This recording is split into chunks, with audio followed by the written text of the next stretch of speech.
Warahmatullahi wabarakatuh. Alhamdulillahirabbil alamin wa bihi Waalaikumsalam. nasta'inu ala umuri dunya wadin wassalatu wassalamu ala asrofil anbiya'i wal mursalin. Puji dan syukur marilah kita panjatkan kehadirat Ilahi Robbi, di mana dalam kesempatan ini kita bisa berkumpul di ruang maya ini bertatap maya dalam keadaan sehat walafiat. Sholawat serta salam marilah kita curah limpahkan kepada junjungan kita Nabi besar Muhammad Shallallahu Alaihi Wasallam. Pertama-tama saya ucapkan terima kasih kepada para guru-guru hebat yang telah menyempatkan waktunya, yang telah meluangkan waktunya dalam kegiatan yang saya selenggarakan untuk menyebarkan pemahaman dan penerapan pengalaman budaya positif. Yang pertama, saya izin memperkenalkan diri, nama saya Nita Kurniasi, CGP Angkatan 10 Kabupaten Sumedang. Untuk unit kerja saya di SD Negeri Pasir Huni. Yang pertama akan saya jelaskan yaitu tentang konsep inti budaya positif, di mana di dalam budaya positif itu terdapat beberapa konsep yang kita pahami. Yang pertama itu perubahan paradigma baru, disiplin positif, nilai-nilai kebajikan, kebutuhan dasar manusia, motivasi, perilaku manusia, posisi kontrol guru, keyakinan kelas, dan segitiga restitusi. Inilah konsep-konsep inti yang kita pelajari di dalam budaya positif. Untuk pembelajaran dengan paradigma baru, yaitu pembelajaran dengan paradigma baru itu merupakan pembelajaran yang dirancang berdasarkan prinsip pembelajaran berdiferensiasi sehingga para peserta didik belajar sesuai dengan kebutuhannya, berdasarkan tahap perkembangan sesuai teori psikologi modern untuk mewujudkan profil pelajar Pancasila, di mana yang kita ketahui profil pelajar Pancasila itu dimulai dengan beriman dan bertakwa kepada Tuhan Yang Maha Esa, selanjutnya berkebinekaan global, selanjutnya bergotong royong, kreatif, bernalar kritis, dan juga mandiri. Miskonsepsi tentang teori kontrol. Eee, di sini ada kita itu masih sering, miskonsepsi ya tentang teori kontrol. Yang pertama ilusi guru mengontrol murid. Jadi masih banyak beranggapan bahwa guru itu harus, mengontrol murid-muridnya. Padahal bukan seperti itu ya. Yang selanjutnya ilusi bahwa kritik dan membuat rasa bersalah mampu menguatkan karakter. Selanjutnya, ilusi bahwa orang dewasa berhak memaksa, dan yang terakhir, ilusi bahwa semua penguatan positif, efektif, dan bermanfaat. Kenapa miskonsepsi ini bisa terjadi di dalam pembelajaran? Miskonsepsi ini terjadi karena kita tidak mengetahui tentang dasar-dasar budaya positif yang kita harus terapkan di dalam pembelajaran di sekolah. Selanjutnya, mengubah paradigma stimulus respon ke pendekatan teori kontrol. Di sini ada stimulus respon tentang dunia di mana realita atau kebutuhan kita sama. Selanjutnya, semua orang melihat hal yang sama. Selanjutnya, kita mencoba mengubah orang agar berpandangan sama dengan kita. Lalu, perilaku buruk dilihat sebagai sebuah kesalahan. Selanjutnya, orang lain bisa mengontrol saya. Lalu saya bisa mengontrol orang lain. Pemaksaan ada pada saat bujukan gagal dan model berpikir menang atau kalah. Sementara teori kontrol tentang dunia itu realitas atau kebutuhan kita berbeda. Kalau tadi stimulus respon tentang dunia itu kita sama, padahal, teori kontrol tentang dunia itu kita berbeda. Selanjutnya, setiap orang memiliki gambaran berbeda. Tentu saja setiap orang itu memiliki ciri khas unik tersendiri yang dimana setiap orang itu tidak dapat disamaratakan, baik itu mulai dari karakter, rupa, yang kembar identik sekalipun tidaklah sama. Selanjutnya, kita berusaha memahami pandangan orang lain tentang dunia. Selanjutnya, semua perilaku memiliki tujuan. Selanjutnya, hanya Anda yang bisa mengontrol diri Anda sendiri. Ya, orang lain tidak bisa mengontrol diri. Itu yang harus kita terapkan pada diri kita. Kita tidak bisa mengontrol setiap siswa yang ada di kelas kita, tapi kita harus menanamkan kepada siswa kita untuk bisa mengontrol dirinya sendiri. Selanjutnya, kolaborasi dan konsensus menciptakan pilihan-pilihan baru, dan yang terakhir model berpikir menang. Nah, untuk mengatasi hal-hal yang tadi miskonsepsi dan lain sebagainya, ada yang dinamakan dengan disiplin positif. Disiplin positif ini harus kita terapkan di dalam kelas agar tujuan pembelajaran kita tercapai. Disiplin berasal dari kata disiplin yang artinya belajar. Disiplin mengacu pada disiplin diri yang memiliki tanggung jawab terhadap apa yang dilakukannya berdasarkan nilai-nilai yang diyakini. Disiplin positif merupakan salah satu penerapan disiplin yang bertujuan untuk menumbuhkan kesadaran serta memberdayakan peserta didik tanpa imbalan penghargaan atau reward, ancaman atau hukuman. Jadi, siswa di sekolah kita itu mereka akan dengan secara sadar melakukan hal disiplin tanpa melihat reward yang akan mereka dapatkan atau hukuman yang akan mereka dapatkan ketika melakukan sebuah kesalahan. Sebagai pendidik, tujuan kita adalah menciptakan peserta didik yang memiliki disiplin diri sehingga mereka berperilaku mengacu kepada nilai-nilai kebajikan universal dan memiliki motivasi intrinsik dalam perubahan perilaku ke arah yang lebih baik. Selanjutnya, nilai-nilai kebajikan. Nilai yang disepakati bersama, lepas dari suku bangsa, agama, bahasa, maupun latar belakangnya itu merupakan dari nilai-nilai kebajikan.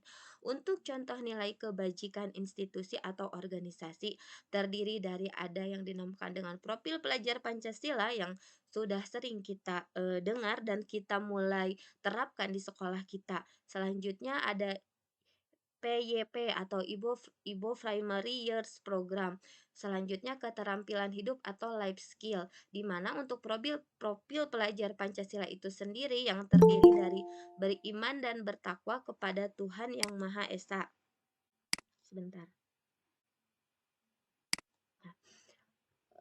dan berakhlak mulia, berkebinekaan global, gotong royong, mandiri, kreatif, dan bernalar kritis. Untuk PYP sendiri, yaitu terdiri dari toleransi, rasa hormat, integritas, mandiri, menghargai, antusias, empati, keingintahuan, kreativitas, kerjasama, percaya diri, dan komitmen. Sedangkan untuk keterampilan hidup atau life skill itu sendiri, terdiri dari dapat dipercaya, lurus hati, pendengar yang aktif, tidak merendahkan orang lain, dan memberikan yang terbaik dari diri. Selanjutnya adalah kebutuhan dasar manusia. Kebutuhan dasar manusia itu segala sesuatu yang kita lakukan untuk mendapatkan apa yang kita inginkan. Seluruh tindakan yang kita lakukan memiliki tujuan tertentu, dan semua usaha terbaik yang kita lakukan adalah dalam rangka agar kebutuhan dasar kita terpenuhi dengan baik. Sebagai manusia biasa, tentu saja kita memiliki kebutuhan-kebutuhan dasar yang harus kita penuhi. Seseorang akan melakukan hal apa saja untuk mendapatkan kebutuhan untuk memenuhi kebutuhan-kebutuhan dasar, eee orang tersebut, seperti itu. Selanjutnya ini yang termasuk ke dalam 5 kebutuhan dasar manusia. Yang pertama adalah bertahan hidup. Ini tentu saja, semua orang tahu, kita, harus melakukan apa saja untuk bertahan hidup. Jangankan, manusia ya, hewan saja akan melakukan hal apa saja untuk bertahan hidup. Karena apa? Karena bertahan hidup itu merupakan salah satu dari kebutuhan dasar manusia. Salah satu contoh bertahan hidup itu yaitu dengan makan, bekerja, dan lain sebagainya. Ya, bertahan hidup itu cara-cara yang dilakukan manusia untuk bisa tetap, bersaing dengan orang-orang di sekitar untuk tetap bisa bertahan hidup di dunia ini. Selanjutnya yaitu kasih sayang dan rasa diterima. Sebagai manusia, kita tidak bisa hidup sendirian. Kita membutuhkan kasih sayang dan rasa diterima oleh orang-orang yang ada di sekitar kita. Tidak hanya makanan saja, tapi sebagai manusia, kita membutuhkan kasih sayang dan juga rasa diterima. Dengan begitu, kehidupan kita akan terasa lebih nyaman. Selanjutnya adalah penguasaan. Apa yang dimaksud dengan penguasaan? Penguasaan di sini adalah kemampuan kita dalam menguasai sesuatu, di mana apabila kita bisa menguasai sesuatu, kita akan merasa percaya diri. Percaya diri kita akan tumbuh. Misalkan anak A itu penguasaannya dalam public speaking, anak B penguasaannya dalam menulis. Dengan menguasai dunia, mereka akan lebih percaya diri. Selanjutnya adalah kebebasan. Setiap manusia sangat membutuhkan kebebasan. Kenapa demikian? Karena, itu sangat mempengaruhi psikologi seseorang ya, apabila orang yang diberikan kebebasan yang full dengan orang yang dikekang itu tentu saja sangat berbeda. Selanjutnya adalah kesenangan. Tentu saja seperti yang kita ketahui, hidup itu tidak boleh monoton. Tidak hanya sekadar bertahan hidup, tidak hanya sekadar bekerja, tapi kita juga harus, memiliki sebuah kesenangan, kebahagiaan yang bisa, menghibur pada saat kita sedang merasa sedih, sedang merasa jenuh dengan pekerjaan. Hal itu tentu saja sangat dibutuhkan oleh manusia dan masuk ke dalam 5 kebutuhan dasar manusia. Selanjutnya, 3 motivasi perilaku manusia. Yang pertama, untuk menghindari ketidaknyamanan atau hukuman. Yang kedua, untuk mendapatkan imbalan atau penghargaan dari orang lain. Yang ketiga, untuk menjadi orang yang mereka inginkan dan menghargai diri sendiri dengan nilai-nilai yang mereka percaya.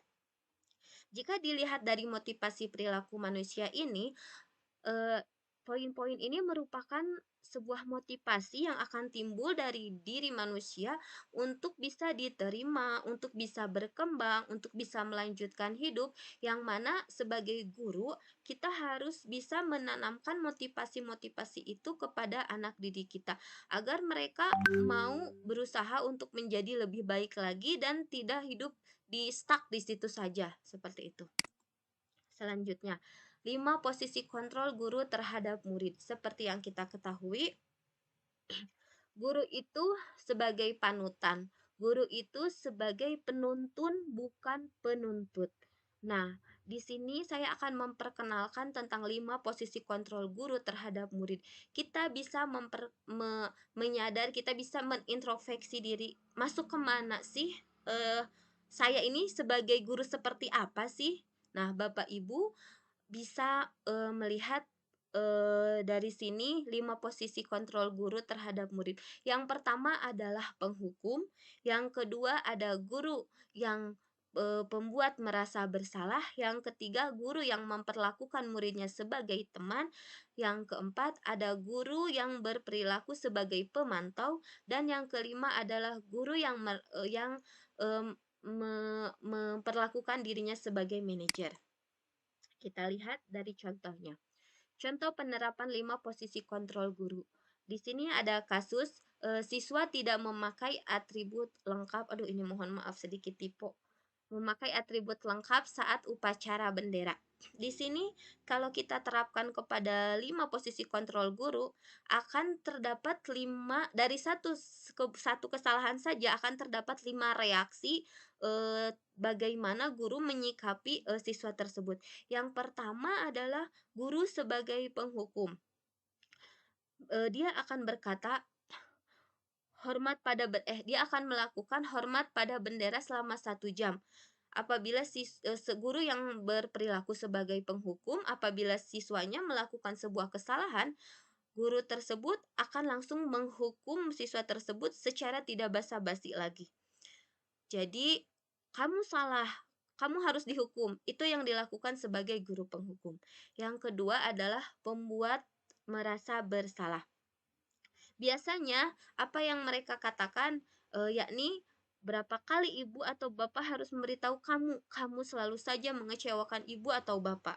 Itu kalimat yang selalu diucapkan oleh guru pembuat merasa bersalah.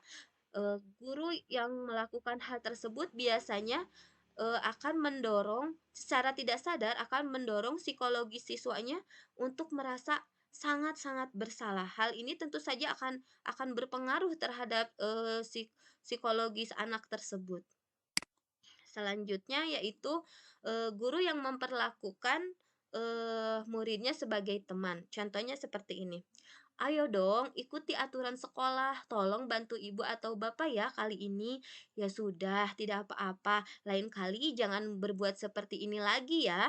Seperti itu. Itu adalah guru yang memperlakukan siswanya seperti teman. Selanjutnya adalah guru yang guru yang menganggap dirinya sebagai pemantau. Contohnya seperti ini. Kamu sudah melanggar peraturan sekolah. Kamu tahu konsekuensinya. Setelah upacara, kamu membeli atributnya ke koperasi dan jangan diulangi lagi. Itu merupakan guru yang berperilaku sebagai pemantau. Dan yang terakhir adalah guru yang berperilaku sebagai manajer. Apakah ketika guru yang berperilaku sebagai manajer ketika menghadapi siswa yang membuat kesalahan, guru itu akan bertanya, "Apakah kamu tahu kesalahan kamu? Selanjutnya, kira-kira bagaimana kamu memperbaiki kesalahanmu?" Jadi, guru yang berperilaku sebagai manajer itu tidak langsung menjudge kesalahan siswa seperti apa, tapi guru tersebut akan bertanya terlebih dahulu, "Apa kesalahanmu, Nak?" Lalu divalidasi dulu, kenapa melakukan hal itu. Lalu guru tersebut akan mengarahkan siswa untuk bisa menyadari kesalahan apa yang telah siswa lakukan, dan guru juga mendorong siswa untuk bisa mencari solusi terhadap jalan keluar dan masalah yang mereka hadapi. Selanjutnya saya ingin bertanya, posisi kontrol apakah aku, Bapak Ibu? Boleh ikut berpartisipasi ya. Saya kecewa sekali dengan kamu. Kira-kira ini posisi kontrol apa, Bapak Ibu?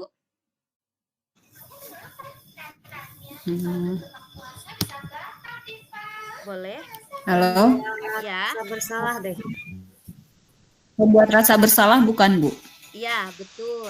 Ketika seorang guru mengucapkan, "Saya kecewa sekali dengan kamu." Nah, secara tidak sadar guru tersebut membuat siswanya merasa bersalah dan apalagi untuk siswa sekolah dasar ya, itu akan teringat sampai kapanpun.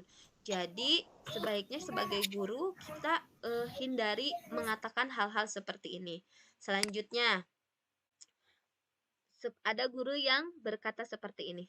Kamu tidak pernah benar melakukannya. Coba, ini posisi kontrol apa?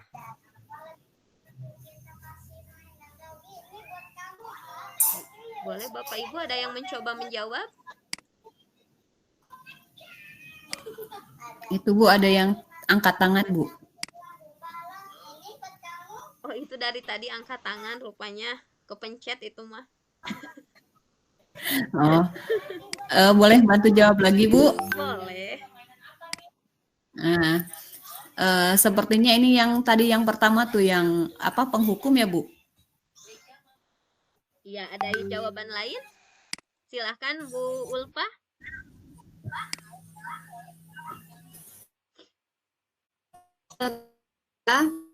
Ini teman Ya, bagaimana? menurut saya ini termasuk ke pemantau.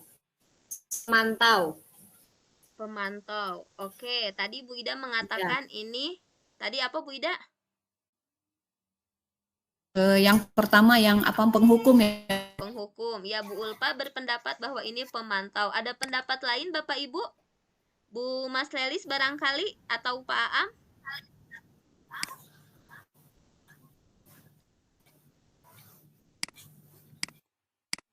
Ya, Bapak Ibu, posisi kontrol apakah kamu tidak pernah benar melakukannya? Ya, ini termasuk ke posisi kontrol guru sebagai pemantau.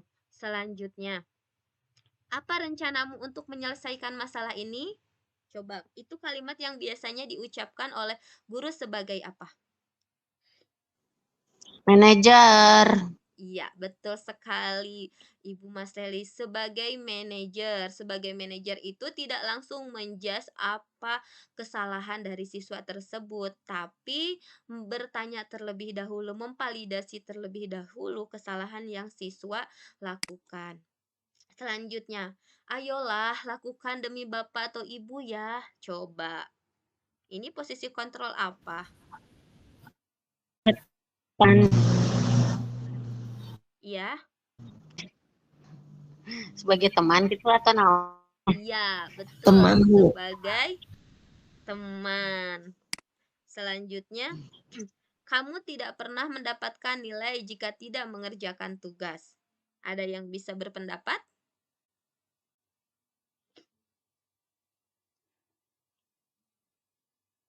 Boleh, Bapak Ibu? Kamu tidak pernah mendapatkan nilai jika tidak mengerjakan tugas. Ini sama seperti tadi ya Bapak Ibu sebagai pemantau juga. Nah, Ya, pemantau. iya betul. Selanjutnya kita beranjak ke keyakinan kelas.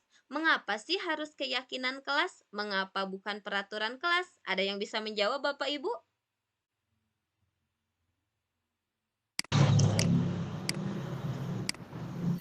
Boleh?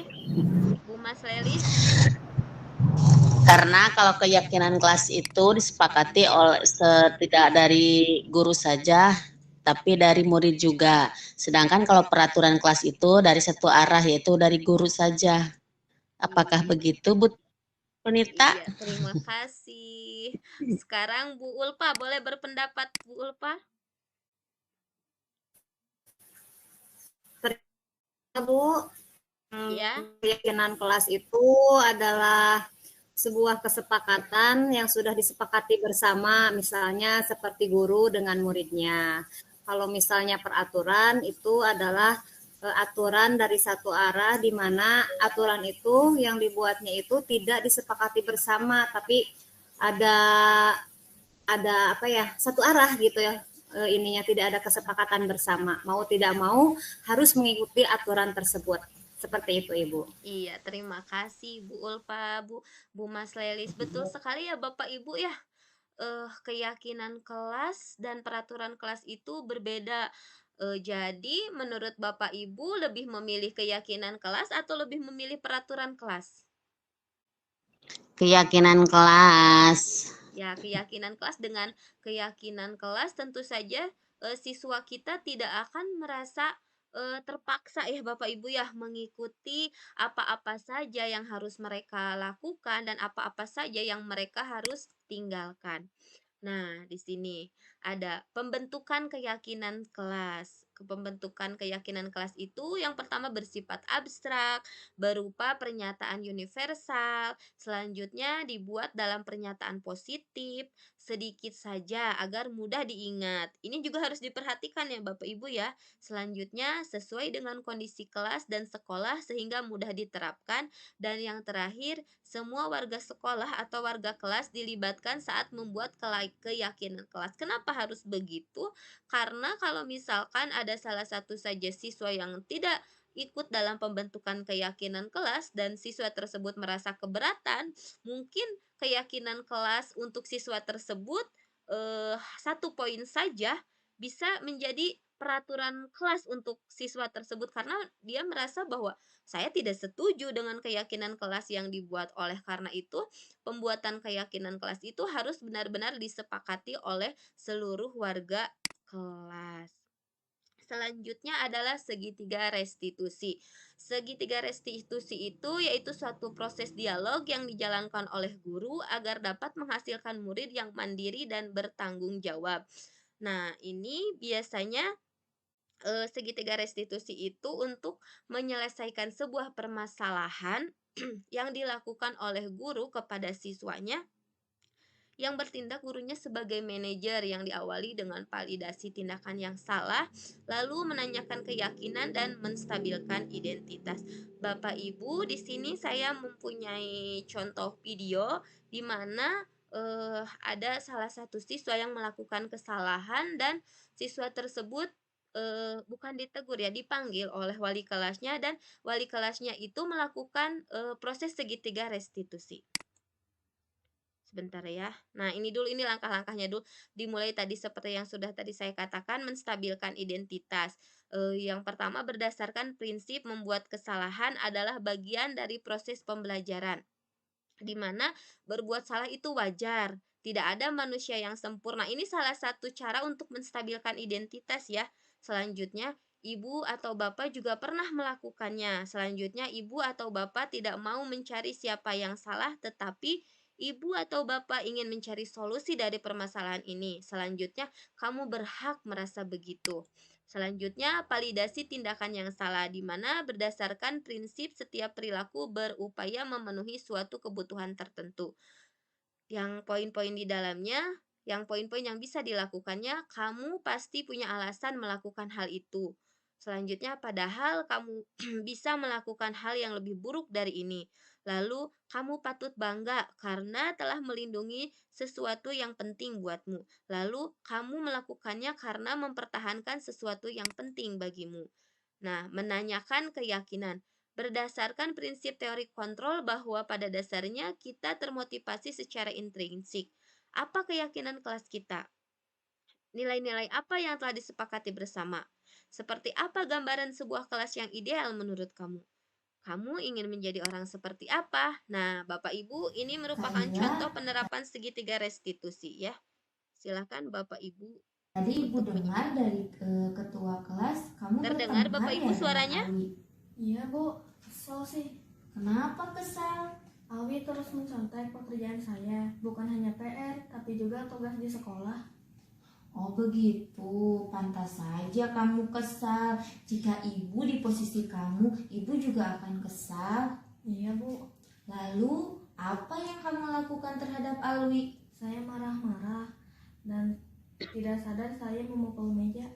Oh begitu, pasti kamu berbuat begitu ada alasannya kan? Iyalah Bu, saya sudah berusaha mengerjakan tugas dengan keras, tapi Awi hanya mencontek tanpa ada usaha.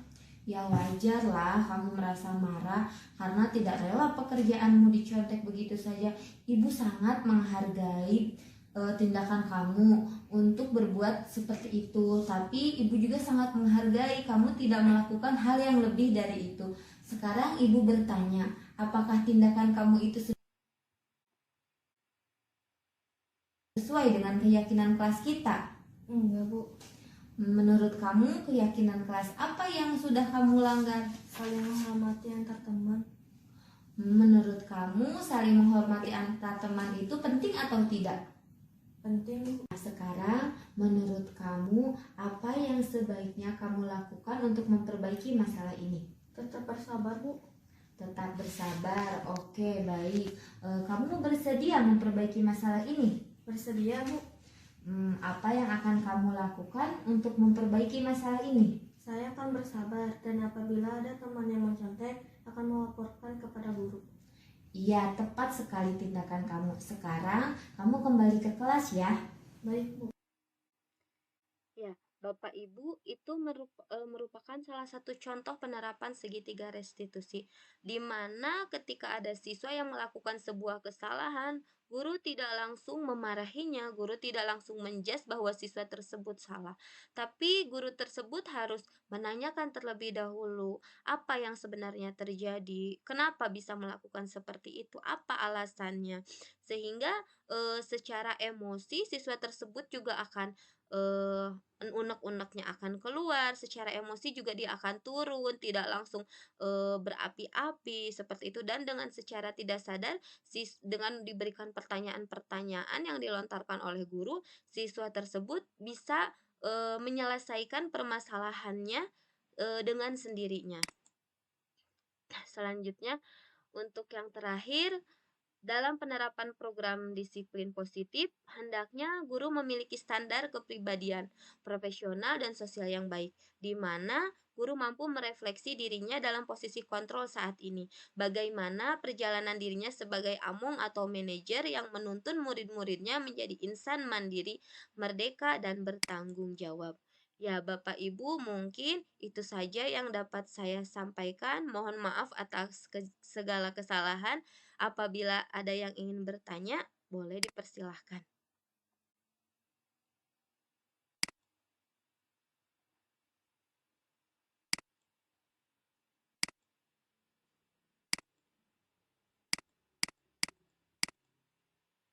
Sudah Bapak Ibu, tidak ada yang ingin ditanyakan? Oke, boleh Bu Ulfa.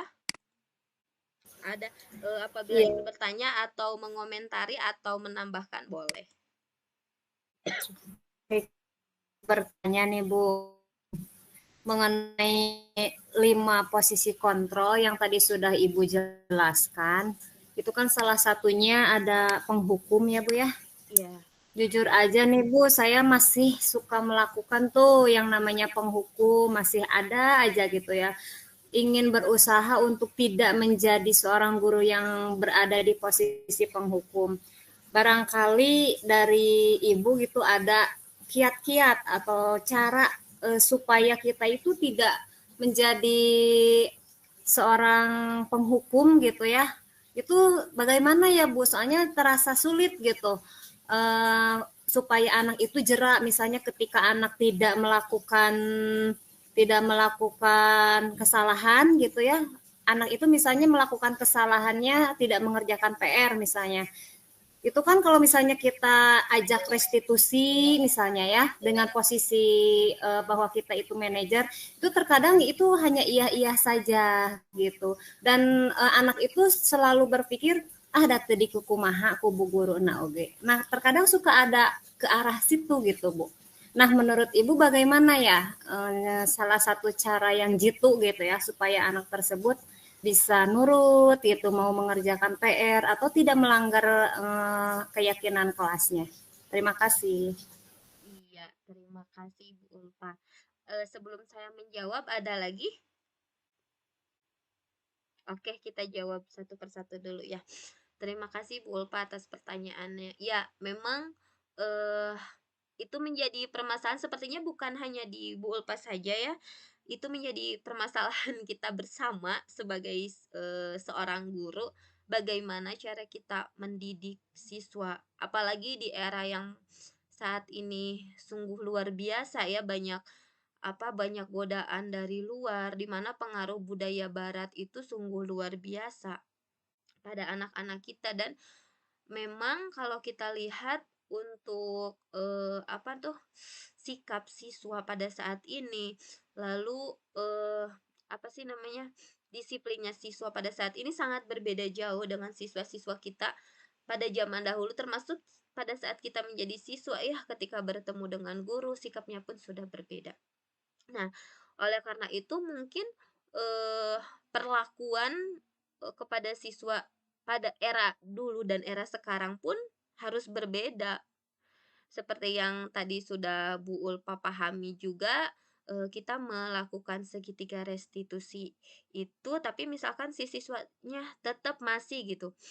Menurut saya pribadi, tidak ada siswa yang nakal, hanya saja ada siswa yang kurang perhatian dan ada siswa yang kurang dalam kebutuhan dasarnya tidak terpenuhi.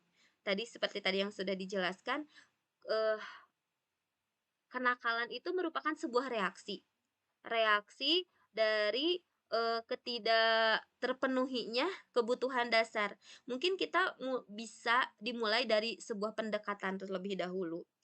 Jadi kita cari tahu terlebih dahulu, apa sih sebetulnya siswa tersebut melakukan hal itu? Apakah karena 5 kebutuhan dasarnya tidak terpenuhi, misalkan karena siswa tersebut kurang kasih sayang karena orang tuanya misalkan terlalu sibuk bekerja, atau misalkan mohon maaf dari keluarga yang broken home.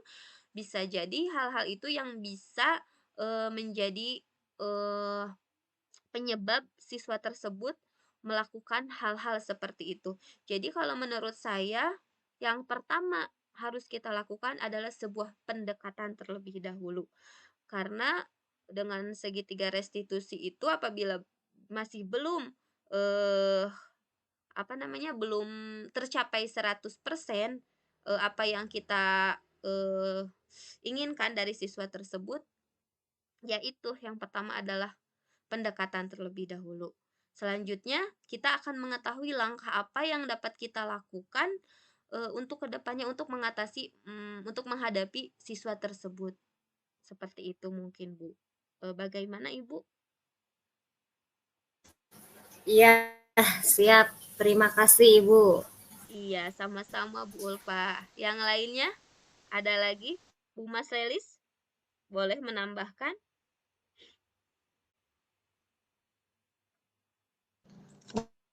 Cukup aja, lagi nyot-nyotan ya gigi.